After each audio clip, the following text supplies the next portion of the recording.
G'day everyone, Rune here, and this is chapter 7 of my What If Naruto Was a Girl series. In the last chapter, we saw the tuning exams continue. In this version of events, all of Team 7 made it through to the final round.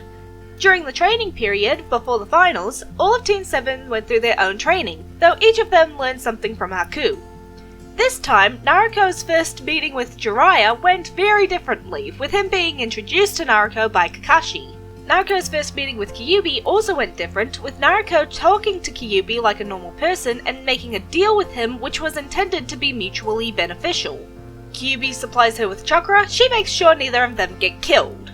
The confrontation with Gaara had also had a different impact on Naruto, making her determined to help her fellow Jinchuriki. The finals begin and the victors are Sasuke, Sakura and Shino, with Mizumi getting through on a technicality. As Naruto is about to go into her battle with Gaara, she promises her teammates that no matter what, she won't die. This is where the next chapter begins. Stepping out onto the field, Naruto comes face to face with Gaara. Pushing down her sadness and nerves, she gives him her best smile, the one that she reserves for her friends when they're feeling sad or upset. We meet again! I hope you're feeling better, Gaara. Gaara says nothing, just staring at her with confused and suspicious eyes. Naruto knows that words won't be enough to get through to him. They weren't enough for her back when she was alone and hurt. If she's going to save Gaara, she's going to need to use her actions.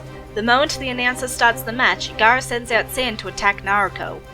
But before it can reach her, Naruto activates her Armor of Wind, which shreds the sand as it makes contact with it. With her defenses up, Naruto makes her water senbon, throwing them not at Gaara, but at the sand, hoping to use the water to weaken and slow it. Not once does she aim an attack at Gaara directly. Frustrated and more confused than ever, Gaara throws more sand at her than even her armor can carve away. With the sand closing in on her, Naruto hears Kyubi's voice talking in her head. If you need help killing the Chukaku, you know we still have a deal. I'm not killing Gaara, Ninetales. Fool! You're going to get yourself killed at the rate you're going. Don't worry. I already promised. No matter what, I won't die. Stubborn girl. Fine. The deal was that you get my chakra when you need it. There weren't any conditions on how you get to use it. Thank you, Ninetales. With the Kyubi's chakra flowing through her, Naruto's armor gets a boost of power, shredding the sand that was about to engulf her. Gaara feels cold dread in the pit of his stomach. This girl also had a beast inside her, and it was stronger than his own. Up in the stands, Hiruzen is about to call the match to a halt, not wanting to risk the Ninetales going on a rampage, only for Haku to place a gentle hand on his shoulder. Hokage, please, don't interfere.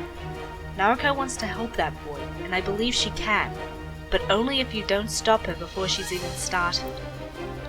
Sighing, Hiruzen agrees to let the match continue for now, but he still sends out the higher rank ninja to clear out the civilians and be at the ready if things get out of hand. Back in the ring, Naruto rushes Gaara, who brings up his sand dome to shield him. Not breaking her stride, she throws a kunai with an explosion tag, the pointed end sinking an inch into the sand before firing a wind bullet. The explosion does nothing to hurt Gaara, but it opens a hole in the sand, which is just what Naruto was hoping for. As the hole is closing up, she switches into a kitten me and jumps through the hole before it closes. Now inside of Gaara's shield, she takes her real form. Gaara prepares to skewer her when a pair of warm arms wrap around him, pulling him into a hug. It's okay, Gaara. Gaara struggles to get out of the hold, using his sand to cut at her, not knowing if he could do anything more permanent with her this close. Naruto ignores the cuts littering her body as she continues to hold Gaara the same way Ino and Sakura would hold her whenever she cried as a kid. It's okay. You can cry, yell, scream, hit me, whatever you need.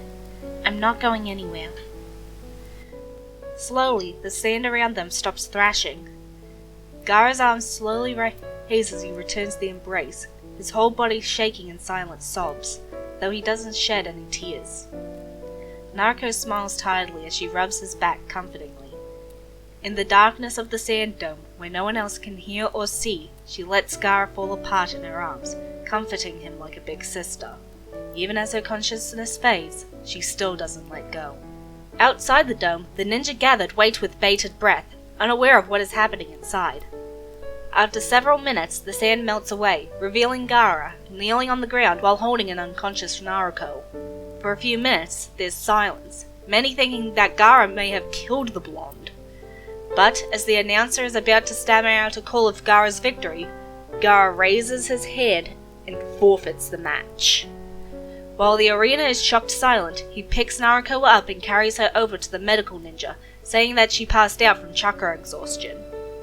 With Naruto now being looked after by the medical ninja, Gaara makes his way to the box where the Hokage is. Arriving at the box while everyone is still in shock, Gaara is able to throw up a wall of sand between Hiruzen and the disguised Orochimaru before the snake starter and makes a move.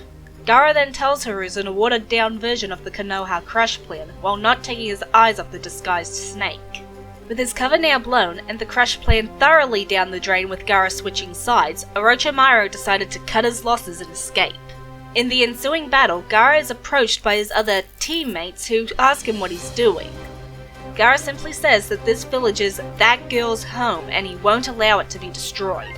Not knowing what else to do, Temari and Kankuro join the fight on Konoha's side, working to capture as many of their former allies as they can. Meanwhile, Gaara and Haku work together to protect Hiruzen while also trying to capture Orochimaru. When Hiruzen is about to attempt the Reaper Death Seal, Gaara stops him, saying that he can't allow the Hokage to die, not even to kill an enemy. He then tells Hiruzen to leave Orochimaru to him and the Cold One. With Gaara using his sand and Haku using his ice, they successfully block Hiruzen from entering the battle, at least for a while. They then work together to try and take Orochimaru and the newly arrived Kabuto out. However, the two still manage to escape, but not before Gaara is able to crush one of Orochimaru's arms with his sand, and Haku is able to skewer the other with his senbon. After the battle, Gaara turns to Haku, noting that he's not an ordinary Konoha ninja. Haku chuckles at this and tells Gaara that he's right, that just like Gaara, he too was someone saved by a certain little blonde. While Orochimaru escapes with his higher level members, all those that were involved in the Chunin exams and a handful of others were captured. Sometime later, Naruto wakes up in a hospital surrounded by Ino, Sakura, Hinata, Sasuke, Haku, Kakashi, and Gaara. Happy to see them, she sits up with a smile, apologizing for worrying them before being tackled in a hug by the three other girls. The group then tell Naruto what had happened after she passed out, making Naruto's mouth drop open before she turns to Gaara. Giving his hand a gentle squeeze, she thanks him for saving her village, to which Gaara just gives an awkward nod. They spend some time sitting in the hospital room chatting before Temari and Kankuro come to pick up Gaara.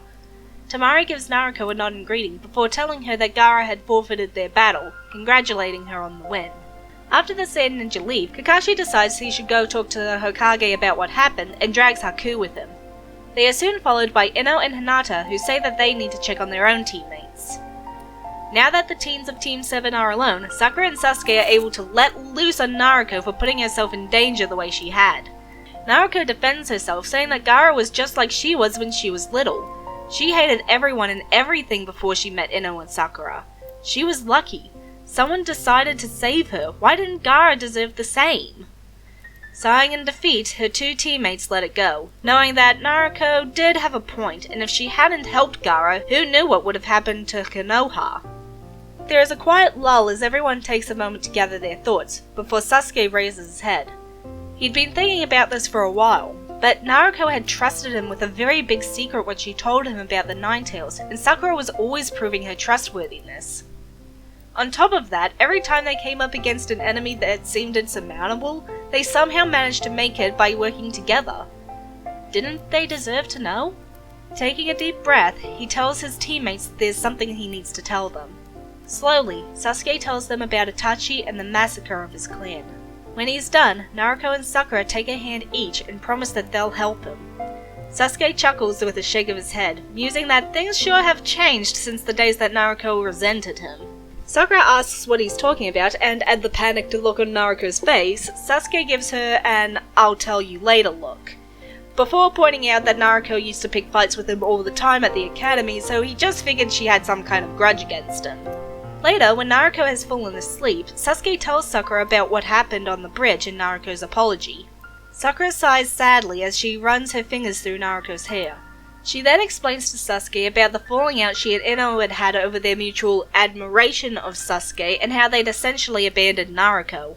With everything that Sasuke has learnt about Naruto, he's starting to paint a picture of everything that Naruto has been through and how it's affected her. And some of it, such as the village's constant treatment of her, he can't say he likes. Though he is glad to finally know the reason behind all of their fights growing up. The next day, they are told that the Chunin exams are being postponed until those that were involved in the Konoha crash plan are dealt with. They also find out about Lee's condition. While Naruto is in hospital, when no one is visiting her, she starts to talk with Kyubi, thanking him for helping her with Gaara and asking if he has a name. Surprised by the question, he answers Kurama. Kurama. Well, Kurama, you better get ready, because just like Haku and Gaara, I'm going to be coming for all the negative feelings in your heart, too. You just don't know when to quit, do you, brat? On the day that Naruto is discharged from the hospital, she is approached by Jiraiya, who asks if she'd like to come with him to look for an old friend of his. He tells Naruto that his friend is a talented medical ninja, and that if anyone can heal her friend Lee, it'd be her. Naruto is enthusiastic over the idea of helping Lee, but she does have one condition to accompanying the sage. She wants her teammates to come with. Jiraiya is hesitant. After all, the point of bringing Naruto along was to get some time to get to know his goddaughter better and teach her some more stuff. But he's been around long enough to know by now that the Genin of Team 7 are as thick as thieves. So, begrudgingly, he agrees to take them along. After informing Sasuke and Sakura of the trip, the four leave the same day. After Sasuke and Sakura need to stop Naruto from packing her entire apartment and remind her to pack light. And that, everyone, is where I'm going to leave the story for now. Join me next time as we get into the search for Tsunade and witness a not-so-happy reunion. I'm Rune, see you next chapter.